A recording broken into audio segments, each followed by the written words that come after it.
ohun wo ni wọ́n máa ń gbọ́ àkíyèsí wo ló ṣe. ohun wo ló ń gbọ́ àkíyèsí wo ló ṣe. Which voice are you hearing? What do you notice? Dísùrù. Mo ń gbóhùn ẹyẹ nú mi.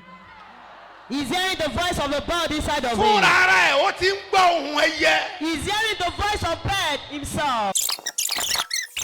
Ìwọ náà pàdé mi. Máa bá wa. You to come. Mi ò mọ̀ rí. I didn't know you. Dúró báwọn. Dúró bẹ́ẹ̀. Sílípì Kútìhìn. Fàtọ́bí Anda. In the name of Jesus. Ọláwùyí. Kí lorúkọ ẹ? Ọláníyì Kọ́láwọlé. Ọláníyì Kọ́láwọlé. Yáà. Màmá yẹn kọ́. Where is your mother? Màmá yẹn dà. Màmá máa sáré bọ̀. Come forward. Máa sáré bọ̀. Come Máa sáré now. bọ̀. Jẹ́ kí màmá yẹn máa bọ̀. Let your mother come. Màmá máa bọ̀. Ibikíbi tó bá wà. Wherever you are. Káàgó méjìlá tó lù. Before 12. Kọ́gbọ̀n rẹ kọ́ lè bọ́dún yìí lọ. Èyí tó ru ọmọ ìkiri tó. Hey, love of you taking your child. Òun náà dẹ̀ gbàgbọ́.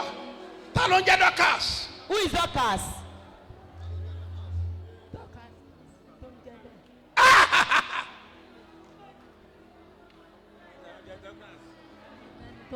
Wọ́n mọ̀ bó ṣe ń wò mí. Look at the way she's looking at me. Ṣé o béèrè pé màmá ṣe fẹ́ kí n bọ́? Ask her, did she want you to be free?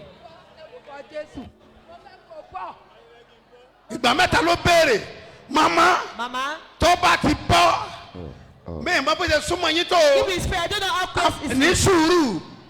Ẹni tí mò ń béèrè. Mi ìmọ̀ bó ṣe súnmọ́ yín tó. Àmọ́ yóò fàyè sílẹ̀. Tákùn ni yóò bà bọ́. Will die for him to be free. Àjàgà Bábílónì wó. Àjàgà Bábílónì wó. Àjàgà Bábílónì wó lulẹ̀. Àjàgà Bábílónì wó lulẹ̀. Wọ́n bí sà. Look here, sir. Ọkùnrin tí à ń wò yìí. This man you are looking at. Odindi ẹyẹ ni wọ́n gbé sínú ẹ̀. He is a bird that is inside of him. A bird. Ohun wo ni wọ́n máa ń gbọ́ àkíyèsí wo ló ń ṣe?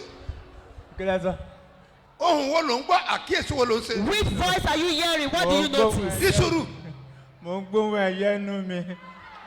He's hearing the voice of a bird inside of him. Fúnra ara ẹ̀ ó ti ń gbọ́ ohun ẹyẹ. He's hearing the voice of bird himself. Àwọn ayé ló gbé síbẹ̀. This was the enemy that deposited Wọ́n his lè faith. tọ́jú ẹ̀ pamọ́. And it was scared. Wọ́n fẹ́ fi dá ìyá ẹ̀ lóró. They want his mother to be Wọ́n ní suffering. màmá ẹ̀ ó ti mọ̀ nípa ògùn ẹ̀ ó dẹ̀ ń proud. They say his mother has been Àwọn afọmọ yẹn yọ ẹ lẹ́nu.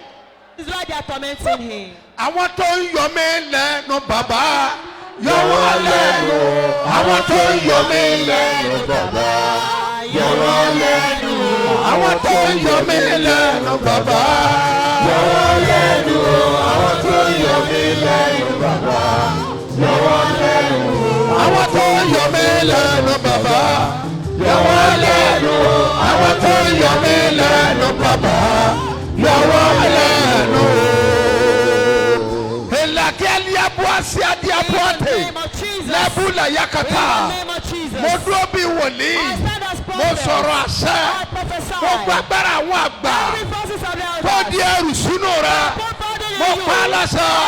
Ó yá gbọ́ òmìnira.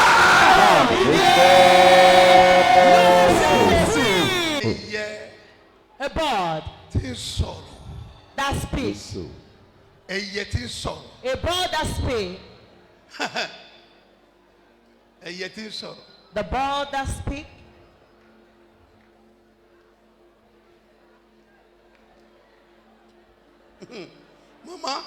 Mama. Mama. Ẹ fa ẹ̀jẹ̀ sí lára rí.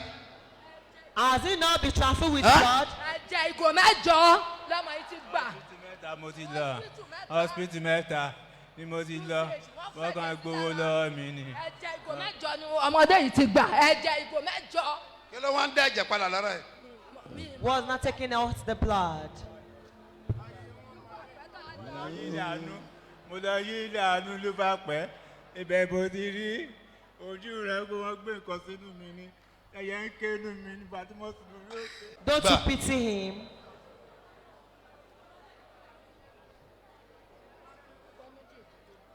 Ọ̀tá That's all. Lọ́wọ́ bí ìpamọ́ wà sínú ẹ̀ wà fira. No, lọ́tí bí ìpamọ́ náà. Ah, okay.